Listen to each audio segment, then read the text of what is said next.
Hello students, आज हम पढ़ते हैं अपना नेक्स्ट चैप्टर साइंस में। चैप्टर है सेफ्टी एंड फर्स्ट एड।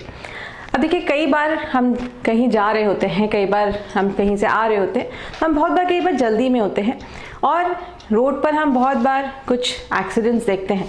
तो एक बहुत ट्रॉमेटिक सी कंडीशन है कि एक्सीडेंट हो गया किसी का, कई बार हम खुद भी कहीं गिर जाते हैं, तो this leads to some unpleasant feeling.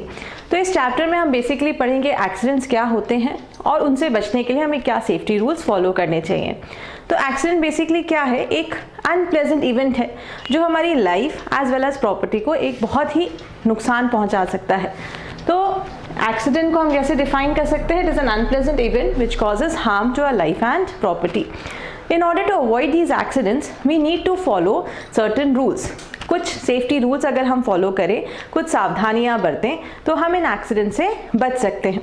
आपने कई बार कुछ छोटे छोटे कोटेशंस हैं जो सुने होंगे, prevention is better than cure, कि अगर आप चीज़ों को प्रिवेंट कर पाएँ तो क्योर की ज़रूरत ही नहीं है। जैसे प्रेजेंट कोविड-19 सिचुएशन चल रही है, जो पैंडेमिक चल रहा है, उसमें अगर हम घर पर ही रहें, we are safe at our home, तो दिस इज़ प्रिवेंशन। अगर घर से बाहर निकलते इन्फेक्शन कैरी करते हैं तो फिर हमें उसके क्योर की ज़रूरत है। तो it's better to be at home and we are safe because we are at home. Second, आपने एक बार ये भी सुना होगा, it's always better to be late than never. मतलब आप कहीं जा रहे हैं तो जल्दबाजी ना करें, थोड़ा देर हो जाए तो चलेगा, लेकिन पहुंच ही नहीं पाए अपने डेस्टिनेशन तक तो ये थोड़ा सा एक अनप्लेजेंट हो जाएगा। तो it's always better to be late than never. कभी गलती से आप घर से देर से निकल पाए हैं तो भगदड़ ना मचाएं, आराम से जाएं, थोड़ा सा लेट ही होंगे, but that could avoid the accident. Now we'll follow what are the safety rules। अब घर पर, स्कूल में, स्विमिंग पूल में, हम बाहर प्लेग्राउंड्स पे जाते हैं तो हमें कुछ सेफ्टी रूल्स को फॉलो करना चाहिए। अब एक एक करके हम पढ़ते हैं क्या क्या वो सेफ्टी रूल्स हैं। सबसे पहले एट होम। तो कॉमन एक्सीडेंट्स घर पर क्या होते हैं? गिर गए, कट गया, कहीं पर घाव लग गया, जल गए, इलेक्ट्रिक शॉक हो गया या पॉइजनिंग हो गई। तो ये कॉमन चीज़ें हैं जो हमें घर पर हमारी को एक मतलब चोट लग सकती है इन सब चीज़ों से। तो सबसे पहले पढ़ते हैं फॉल क्या होता है। फॉल मतलब कहीं से जा रहे थे, गिर गए, सीढ़ियों पे भाग रहे थे, गिर गए। तो ये कॉमन सी चीज़ है जो सबके साथ होती है, मेरे साथ भी हुई है, आपके साथ भी होती होगी। इसको कैसे बचा जा सकता है? तो there are certain safety parameters that we need to follow. सबसे पहले, do not litter your toys here and there. हर चीज़ की घर में एक जगह होती है, खेलें, अपनी चीज़ों को अपनी जगह पर रख दें, तो कोई उसके ऊपर से स्लिप नहीं करेगा, कोई आप भी नहीं गिरोगे, ना कि जिसको पता नहीं है वो भी नहीं गिरेगा और चोट भी नहीं लगेगी। दूसरा, bathroom. Bathrooms are very risky places because their tiles are usually wet, so whenever you use a bathroom or whenever you use a washroom, always keep it clean and dry. Third, soaps। हम नहा के निकलते हैं, कई बार साबुन वैसे ही छोड़ देते हैं, साबुन धीरे धीरे गलता है, उस एरिया को स्लिपरी बनाता है। अब जो दूसरा बंदा अंदर आएगा उसको तो नहीं पता नीचे साबुन गल रहा था, पैर पड़ा, स्लिप कर गए, तो that could be very dangerous. तो उससे बचने के लिए क्या करना चाहिए? Once you use your soaps, keep it back into the soap case and in the rack. Last, घर पर और क्या हो सकता है? तो घर पर स्टेयर्स होती हैं, हम ऊपर जाते हैं, नीचे आते हैं, कई बार हम फ्लैट्स या बिल्डिंग्स में रहते हैं तो बार बार ऊपर नीचे चढ़ते हैं। चढ़ने की जगह हम कई बार दौड़ लगा देते हैं। तो हमें स्टेयर्स पर भागना नहीं है, हमें आराम से चढ़ना है और हमें आराम से नीचे उतरना है। ऐसा करने पर हम गिरेंगे नहीं। तो these are the safety rules that we need to follow while we are at home. दूसरी जो कॉमन एक्सीडेंट है वो है पॉइजनिंग। हम घर में फिनाइल्स, डिटॉल्स ये सब यूज़ करते हैं, दीज आर पॉइजनस सब्सटेंसेस। तो इनको हमेशा हमें लेबल करके रखना चाहिए, क्योंकि छोटे बच्चे जब घर में होते हैं तो उन्हें ये डिफ्रेंशिएट करना नहीं आता कि इस बॉटल में खाने का सामान है या दिस इज पॉइजन। तो always keep them out of the reach of children as well as always label them as poisonous substance. दूसरा, कोई भी दवाई, हम कई बार बीमार होते हैं तो हम सीधा जाते हैं और कोई भी एक टैबलेट ले आते हैं, ये नहीं करना चाहिए। This is again very dangerous. हमेशा हमें एक प्रिस्क्रिप्शन पर ही मेडिसिन लेने चाहिए या हमेशा हमें डॉक्टर से कंसल्ट करके ही मेडिसिन लेने चाहिए।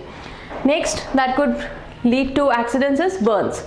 खाना बनाते समय किचन में काम करते हैं तो कई बार एक्सीडेंटली हाथ जल जाता है, लेकिन कई बार ये बर्न सिवियर भी हो सकते हैं। इनसे बचने के लिए हमें क्या करना चाहिए? तो जब हम किचन में होते हैं तो हमें नायलॉन के कपड़े अवॉइड करने चाहिए या सिंथेटिक क्लोथ्स अवॉइड करने चाहिए because they can easily catch fire. So you should always where cotton clothes while cooking food. Next, utensils जो हम यूज़ करते हैं, खाना बनाकर हमने गर्म बर्तनों को साइड में रख दिया, तो उनको हमेशा एक टोंग से या कपड़े से ही पकड़ना चाहिए. We should avoid handling the utensils when hot, because में एक बहुत लैटेंट हीट होती है जो कई बार हमारे हाथों को जला सकती है. So you should avoid holding the utensils just after the food is cooked, और अगर होल्ड भी कर रहे हैं तो keep it out of the reach of children. अगर बच्चे हैंडल कर रहे हैं तो उनको एडल्ट सुपरविजन में ही ये काम करने दिया जाए. Next, this is switch off the knob, very very important. Switch off the knob of the gas stove when not in use, because gas is highly inflammable. LPGs जो हम यूज़ करते हैं वो बहुत ज़्यादा इन्फ्लेमेबल होती है. ज़रा सी रिस्क बहुत बड़ा डेंजर कॉज कर सकती है, बहुत बड़ा एक्सीडेंट कॉज कर सकती है.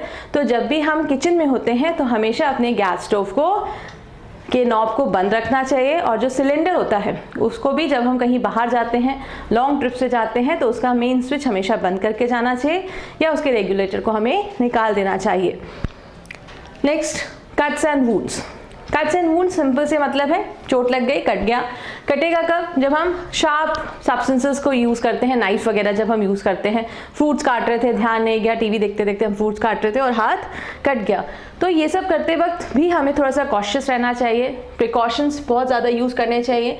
कभी भी शार्प ऑब्जेक्ट जैसे नाइफ है, नीडल्स हैं, सिजर्स हैं, ये सब शार्प ऑब्जेक्ट्स होते हैं, इनसे ऐसे ही नहीं खेलना चाहिए. They should be used only when required.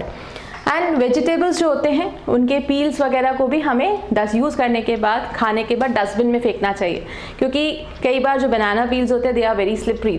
आपने खाया, ऐसे ही रख दिया, पीछे से कोई आया था, उसे नहीं पता कि वहाँ बनाना पील पड़ा हुआ है और स्लिप कर गया, तो that could cause a bone fracture, it could be dangerous. तो इसलिए हमेशा इन चीज़ों को डस्टबिन में ही थ्रो करना चाहिए.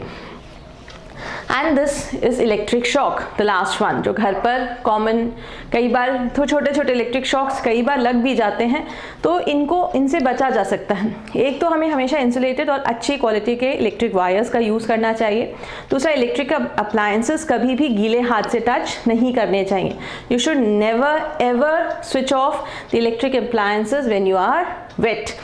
बाथरूम्स में स्पेशली नहाने के टाइम पर हमेशा इंश्योर करें कि bathrooms are dry, and you should always wear slippers while using all these electrical appliances in case you are using it in the bathrooms.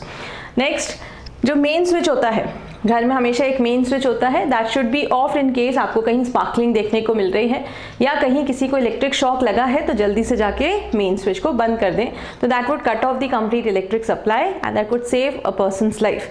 तो ये सारी चीज़ों को, अगर आप छोटी छोटी चीज़ें हैं, अगर आप इनको प्रॉपरली ध्यान रखेंगे, ये सारे प्रिकॉशंस आप मेंटेन करके चलेंगे, तो I am 100% sure this safety measures would lead a very helpful, would be very helpful for you, and that could avoid major damages और accidents को prevent कर सकता है. So I hope यहाँ तक आपको बिल्कुल समझ में आ गया होगा. In the next video we'll be learning about different safety measures while at school and playground. So keep learning, keep watching. Thank you.